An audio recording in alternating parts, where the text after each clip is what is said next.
Madame, Messieurs, merci d'avoir pris ce rendez-vous de l'information. Voici le sommaire de ce journal. Signature d'un accord de siège entre l'organisation non gouvernementale Ordre des hospitalisés de Saint-Lazare de Jérusalem et le gouvernement de la République du Bénin. C'était ce mardi 15 janvier 2019 au ministère des Affaires étrangères. Que retiennent les Béninois de l'agression des mercenaires du 16 janvier 1977 au Bénin?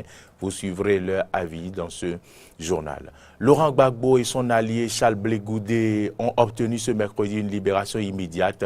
La Cour pénale en a décidé ainsi et donc ils seront libres de leur mouvement dans les prochaines heures ou dans les tout prochains jours. Voilà pour le sommaire, mesdames, messieurs.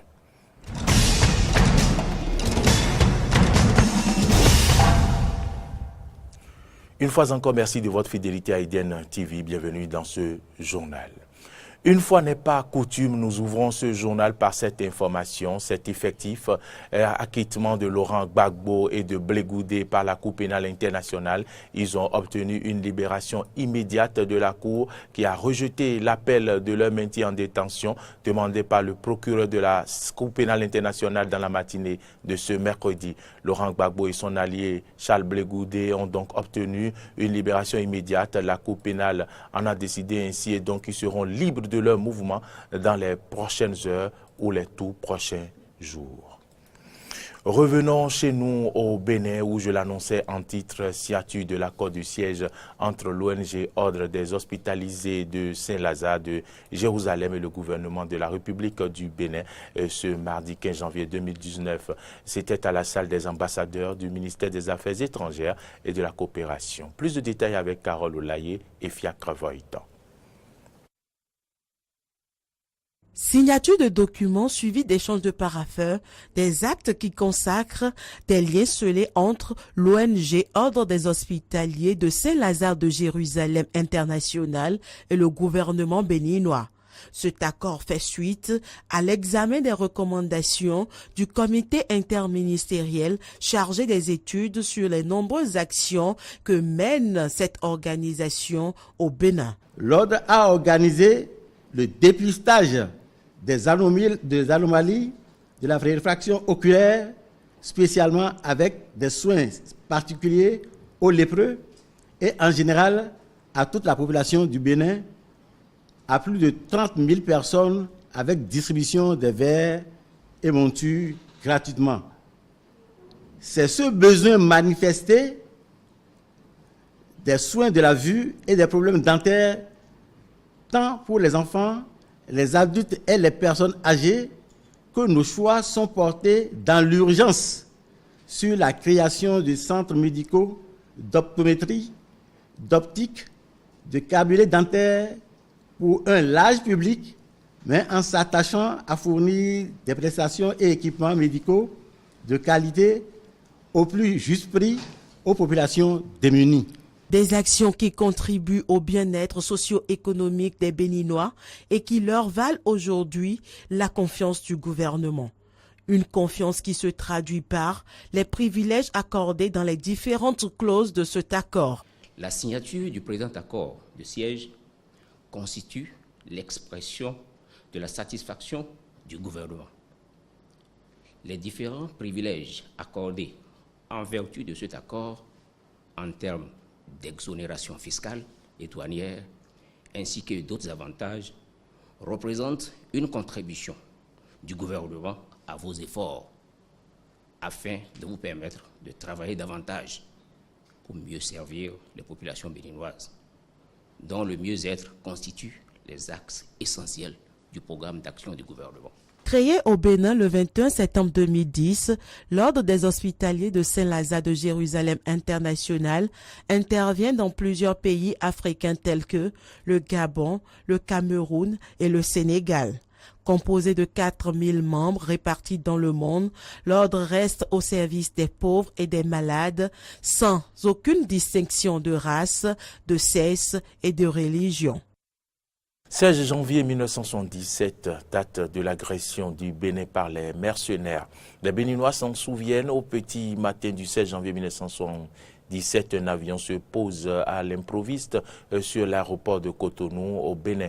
L'opération Crevette contre le président marxiste léniniste Mathieu Kérékou a commencé. Suivant ici un commentaire de Samson Oké qui retrace ces moments forts. 16 janvier 1977, le Bénin a connu l'un des éléments majeurs qui ont marqué son histoire politique. Pendant que le général Mathieu Kérékou essayait d'installer les bases de son système de gouvernance, un coup d'État s'organisait contre lui. C'est ainsi que, le 16 janvier 1977, des mercenaires vont envahir le Bénin dans l'optique de faire partie Mathieu Kérékou par force. Au petit matin de ce même jour, un avion se pose à l'improviste sur l'aéroport de Cotonou au Bénin. C'est le début de l'opération Crevette contre le président Mathieu Kérékou. À la tête des assaillants, Bob Denard, le célèbre mercenaire français qui s'est illustré au cours de sa carrière par ses nombreux faits d'armes sur le continent. Celui-ci lance ses hommes sur les points névralgiques du pouvoir, entre autres le camp militaire Guézo situé en plein Cotonou et à proximité de l'aéroport et le palais de la Marquina, résidence présidentielle de Mathieu Kérékou. Cependant, l'expertise militaire se trouve rapidement confrontée non seulement à l'armée béninoise, mais aussi aux éléments nord-coréens présents à Cotonou en vertu d'accords de coopération entre républiques socialistes. Les premiers affrontements sérieux ont lieu sur le tarmac de l'aéroport. Très vite, les premiers coups de feu retentissent. L'alerte générale est donnée dans tout Cotonou. Pendant 3 heures, l'armée béninoise va contenir les assaillants qu'elle réussira finalement à mettre en déroute. Rappelons que tous les ans, les autorités béninoises procèdent au dépôt de gerbes à la place des martyrs, rebaptisée place de souvenir. Mais plus de 40 ans après, qu'est-ce qui est fait pour inculquer aux générations futures ce sens de patriotisme dont ont fait preuve les soldats et autres personnes qui se sont interposés pour défendre le Bénin, leur pays, leur patrie? Parlant de l'opération Crevette contre le président marxiste-léniniste Mathieu Kérékou le 16 janvier 1977, qu'est-ce qui s'est passé? Que retenir? Nous avons interviewé pour vous Emmanuel Zounon, il est secrétaire général de l'UNSTB. Suivez. Et 1977 me rappelle l'agression armée impérialiste des mercenaires contre notre pays, la République populaire du Bénin. Je me rappelle également que j'étais en classe de 5e. Et donc, je fréquentais à Porte-Novo et je suis venu en week-end auprès de mes parents à Cotonou. Lorsque très tôt le matin, j'ai été réveillé par mes frères. Et c'était des coups, des crépitements d'armes automatiques et de mortiers. Et nous avons rapidement capté la radio nationale. Et quelques instants après, on a eu l'allocution du chef de l'État. C'était le chef de bataillon Mathieu Kérékou, dont j'ai gardé quelques phrases, et qui disait: chers compatriotes, à l'heure où nous vous parlons, un groupe de mercenaires armés jusqu'aux dents a attaqué la ville de Cotonou. Nos unités de combat sont à pied d'œuvre et défendent avec un acharnement révolutionnaire les points stratégiques de notre ville agressée. Nul doute que nous vaincrons, car notre cause est juste et notre intrépide peuple est invincible. Effectivement, le peuple s'est soulevé pour soutenir l'armée et nous avons mis en déroute les mercenaires qui se sont battus en retrait et ont repris leur avion pour quitter Cotonou avec la honte. C'était l'une des plus grandes victoires de notre peuple sur l'impérialisme international. Parce qu'à l'époque, nous, on faisait partie des jeunes militants révolutionnaires. Et nous avons tout perdu avec la conférence nationale où nous avons jeté et le bébé et l'eau. Même à l'université, le militantisme a complètement disparu. Et plus grave encore dans le mouvement syndical. Or, toute nation a besoin du patriotisme. Quand vous allez en France, le Français te dira l'honneur et la patrie. Nous n'avons plus rien. Même la montée des couleurs n'est plus respectée dans notre pays. Malheureusement, on ne retrace pas l'histoire. Mais nous avons la conviction que le peuple béninois est un peuple fier et que tout sera remis dans l'ordre. Au nom de nos ancêtres Béhanzin et Kaba, qui ont versé leur sang pour libérer notre pays des puissances coloniales. Toujours en souvenir du 16 janvier 1977 où des mercenaires conduits par Bob Denaa ont attaqué le Bénin dans le but de faire partir Mathieu Kérékou par la force. 42 ans après, Eden TV s'est intéressé à ce qui s'est réellement passé. C'est l'adjudant à la retraite Christophe Ngberehento qui nous raconte ici les faits. Suivez. Le gouvernement qui était en place à l'époque, c'était le gouvernement révolutionnaire militaire du GMR, ayant à sa tête son chef de l'État, M. Mathieu Kérékou. Quand lui est arrivé au pouvoir en 1972, plus précisément le 26 octobre 1972, sa mission était de lutter contre la corruption, les détournements publics. Il était contre. L'idéologie de Kérékou à l'époque n'était pas gobée, dirigée, c'est-à-dire nos colonisateurs n'étaient pas d'avis, parce que ça allait contre eux.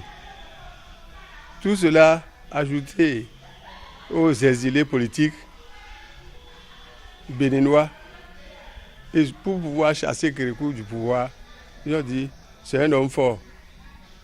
Il faut aller lui faire une surprise. D'où ils ont organisé et ils ont formé les mercenaires pour venir lui arracher le pouvoir de force. Mais comme la chance était du côté du Bénin et du côté du pouvoir en place, d'abord l'avion a connu une panne. Ça les a retardés un peu. Et arrivé encore à Cotonou, ce dimanche-là, le climat ne leur permettait pas d'atterrir vite. Donc ce n'est que vers 7 heures que l'avion des agresseurs ont foulé le sol du Bénin. Étant organisés, les mercenaires, c'est des militaires. Ils se sont armés, ils ont amené des armes sophistiquées. Donc chaque groupe avait une mission donnée. Le groupe qui devait attaquer la présidence, le groupe qui devait attaquer la radio, avec le plan, chacun a pris sa direction. C'est là où nous, Béninois, l'armée béninoise, un dimanche, sauf ceux qui étaient de piquet, ceux-là ont vite su que ça ne va pas. Ils ont alerté les gradés.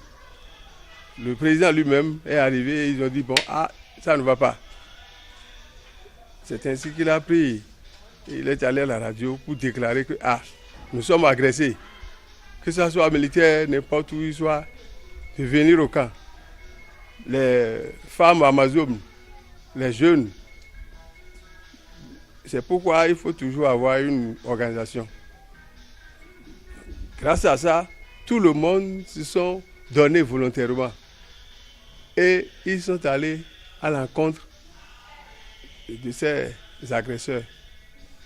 C'est ainsi que, par la grâce de Dieu, vu comment nos hommes en uniforme, y compris certains civils qui se sont donnés, les agresseurs ont vu que eux, ceux-ci, il semble qu'ils sont déjà avertis.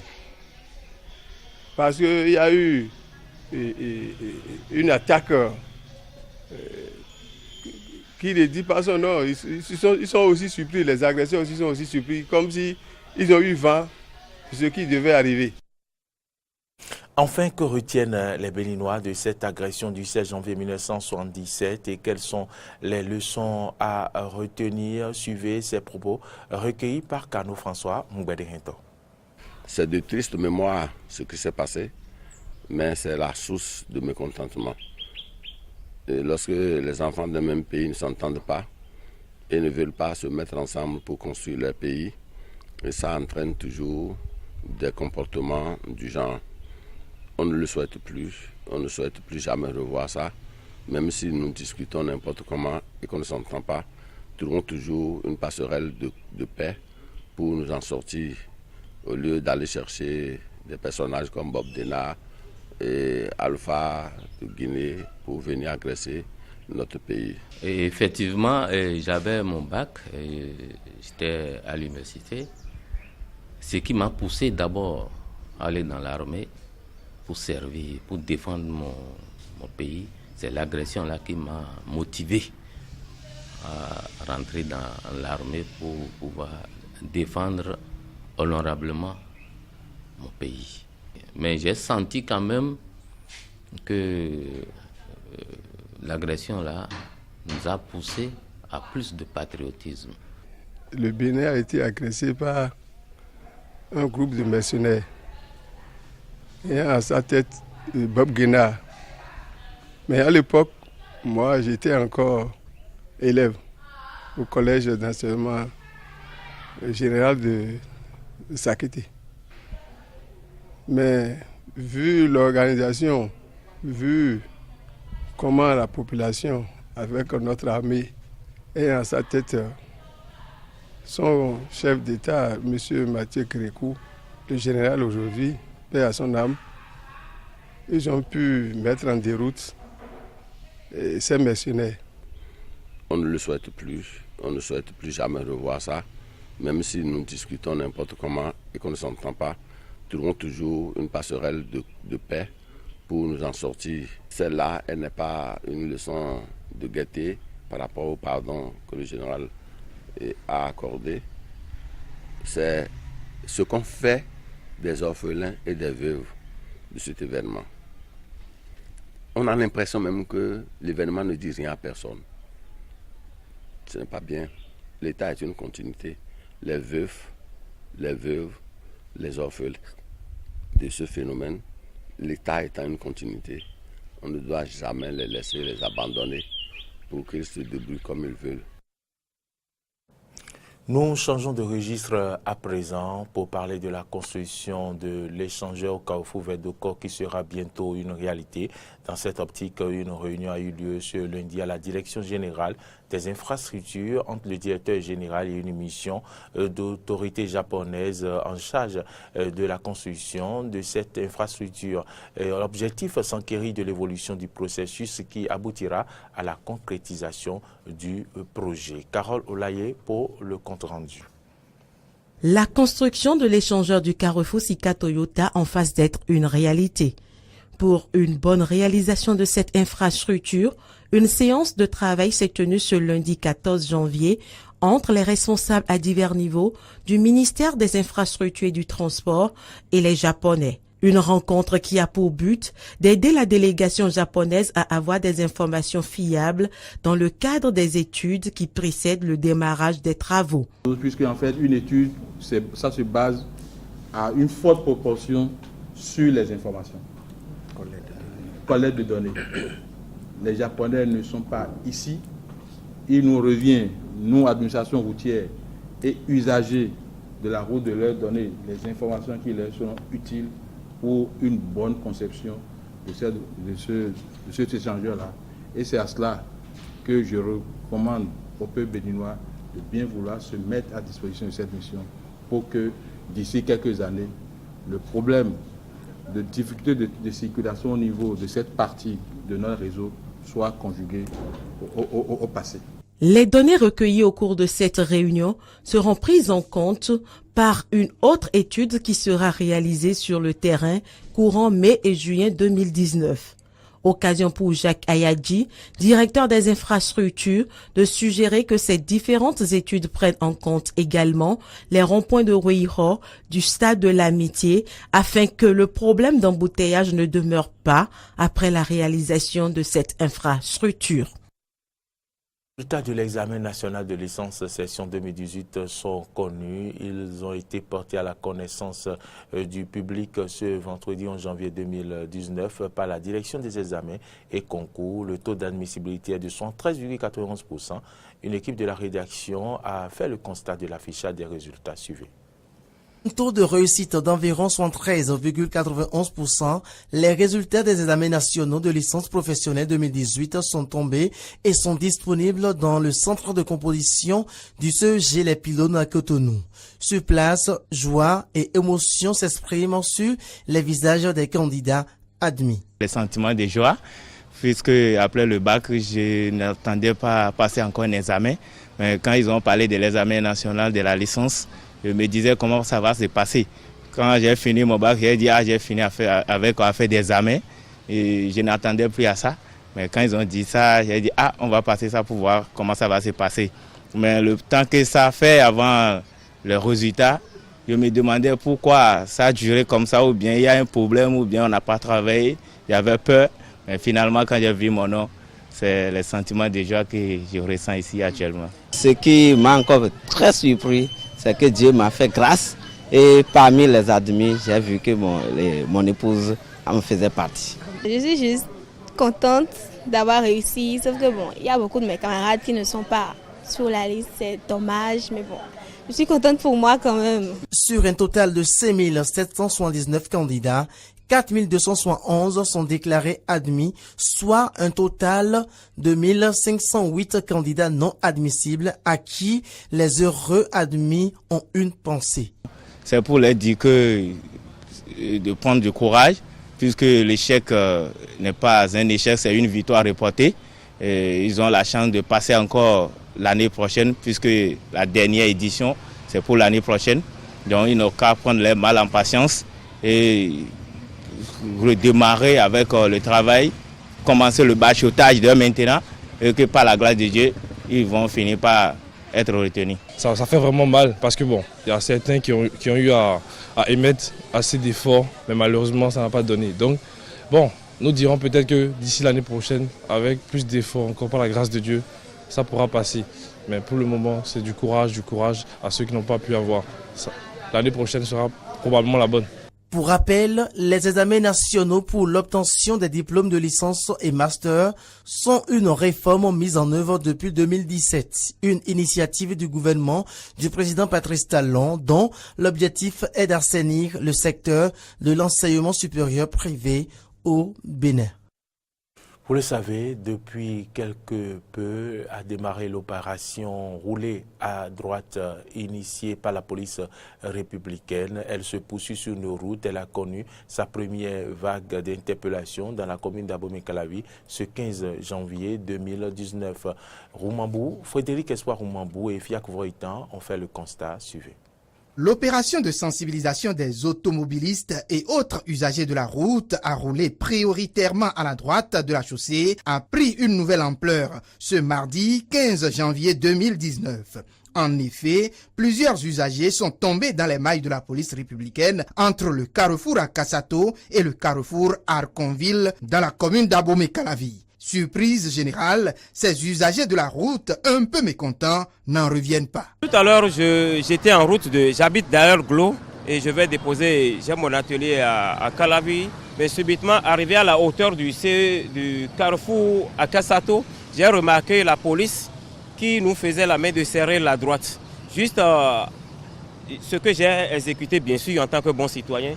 Mais environ 100 à 200 mètres après, je remarque un attroupement de policiers, surtout le DGPN que j'ai reconnu qui était sur la voie aussi, qui me demande de garer. Je gare. C'est après sur le terrain que je suis en train d'apprendre par les autres citoyens arrêtés comme moi que depuis un moment, on a commencé à nous sensibiliser, histoire de rouler à droite. J'ai été informé ce matin qu'il fallait se rabattre à droite, rouler à droite.